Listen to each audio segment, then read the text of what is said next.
विजय दिवस इस नाम से अपना एक कार्यक्रम वंदना छत्र में कर रहे हैं। नाम से ही लगता है कि कहीं विजय नहीं होगी और पूरा इतिहास अभी कुछ वक्ताओं ने अपने अपने वक्तव्यों में बता ही दिया। 16 दिसंबर 1971 को भारतीय सेना की मदद से पाकिस्तान के लगभग 1 लाख सैनिकों ने अपने हथियार जमीन पर रखकर सरेंडर कर दिया। यही होता है हैंड देखते होंगे तो हाथ ऊपर कर दिया और हथियार नीचे कर दिया।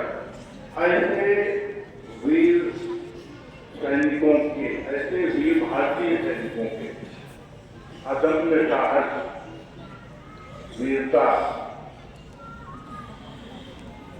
के द्वारा विजय प्राप्त करने के लिए उनके स्मरण में हम सभी विजय दिवस आज के दिन को मनाते हैं। आप सभी जानते हैं 1947 का देश स्वतंत्र हुआ। कहते हैं कि वैसे तो अपना देश भारतवर्ष कहा जाता था। बहुत सारे देश भारत के अंदर थे जो समय समय पर विभिन्न परिस्थितियों के अनुसार अलग होते गए थे।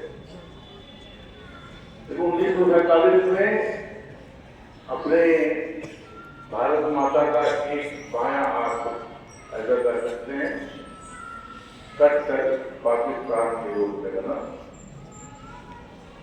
उस समय कहा गया कि जब विभाजन हुआ था भारत का तो धर्म के आधार पर हुआ था। ये कहा गया कि जो मुस्लिम बहुल क्षेत्र है वो पाकिस्तान रहेगा और जो हिंदू बहुल क्षेत्र है वो भारत रहेगा। ऐसा आधार पर विभाजन हुआ। पाकिस्तान में क्योंकि मुस्लिम बहुल की बात की तो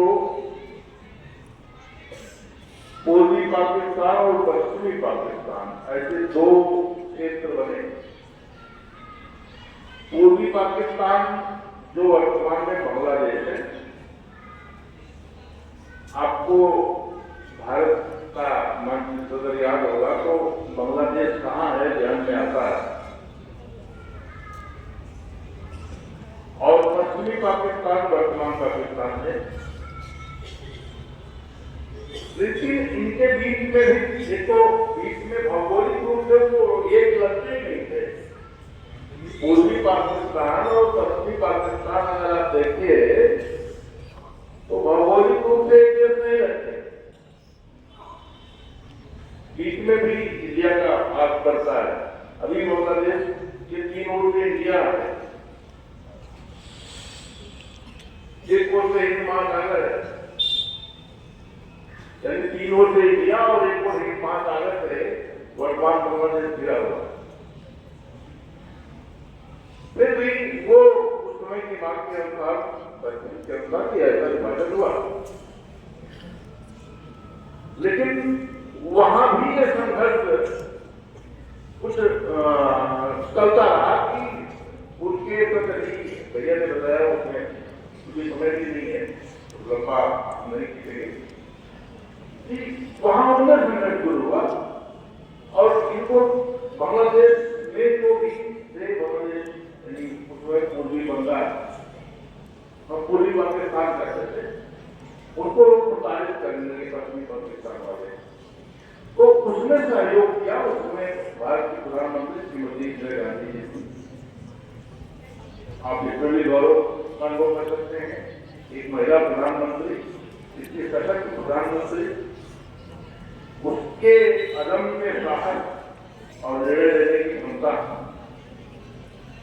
के आधार पर अपने सैनिकों को, अपनी शक्ति को लगाकर पाकिस्तान के सैनिकों को सरेंडर कराया और बांग्लादेश के नाम से नए राज्य का निर्माण हुआ।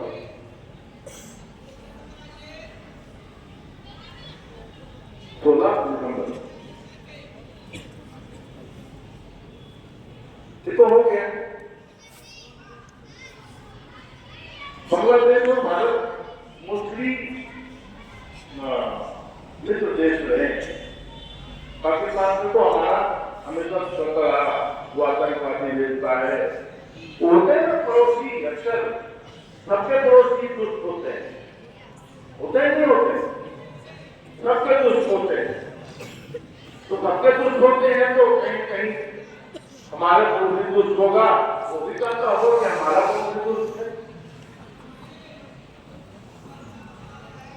तो आतंकवाद और विभिन्न प्रकार के बीच में आक्रमण, जैसे कारगिल युद्ध हुआ 1962 में, 65 में भारत पाकिस्तान का युद्ध हुआ, उसमें भी वो हार गया। लेकिन हारने के बाद अपने पूर्व प्रधानमंत्री समझौता करने में उनका बलिदान हो गया। इसका लाल बहादुर शास्त्री का साथ में समझौता हुआ था और वहीं पर वहीं समाप्त हो गए। ऐसा कहते हैं कि उसको वहां पॉइजन दे दिया गया 1965 में। उसके पहले भारत 1962 में चीन से युद्ध लड़ा था, क्योंकि हमको बोलने के लिए ये थोड़ा आपको हिस्ट्री आती है। वर्तमान में बांग्लादेश और भारत के बीच में मित्रता थी हर प्रकार की, यहाँ से सामान इम्पोर्ट एक्सपोर्ट होना और होता है। लेकिन वो होता है जैसे कोई मान लो कि हम लोग के अंदर ही रहता है, अगर आप किसी से हार जाए तो अंदर अंदर क्या खुश रहते हैं, खुश रहते हैं, कितने लोग खुश रहते हैं हार जाए। तो पाकिस्तान की भी वही दशा है। जो काम वो आतंकवादियों के माध्यम से भारत में कर रहा था, कट्टरवाद के माध्यम से बांग्लादेश में कर रहा था, वहां कट्टरवाद फैला रहा था, वहां के युवाओं को मोटिवेट कर रहा था कि वो कट्टरवादी बने और साथ ही साथ वहां के जो वहां की सरकार है बेरोजगारी और विभिन्न प्रकार की समस्याओं के माध्यम से उनको भड़काए और धीरे धीरे धीरे भड़काते भड़काते भड़काते वो अपने काम में सफल हो। आपने सुना होगा कि एक समय ऐसा आया कि वहां की प्रधानमंत्री 1 घंटे के अंदर हेलीकॉप्टर वगैरह लेकर वहां से भगी और भगी तो सबसे पहले आदमी कहा जाता है अपने किसी हाथ के पास जाता है ना, तो भारत उनका सबसे निकटवर्ती में चलता है भारत में। हेलो हेलो क्या बैठे थे सारी